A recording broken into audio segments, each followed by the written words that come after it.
How to speed up your Steam downloads, best method. Hello everyone, my name is Smile, and in this video I'm gonna show you the steps of how you can solve this problem right here.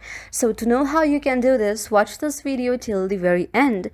So for that you must follow some of the following steps, and the steps are: the very first step is to close out of other programs. If you are using any other programs, then you must need to close all the other programs. Now you need to use the Ethernet cable instead of Wi-Fi. Do not use Wi-Fi and use the Ethernet instead. And now what you need to do is allocate more bandwidth to Steam and then remove the Steam's own bandwidth limit.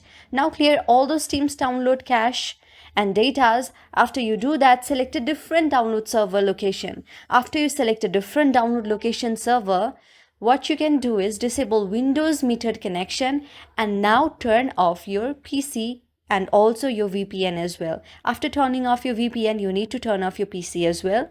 And after doing this, you should again open it and try to see if your problem is solved or not. This should solve your problem.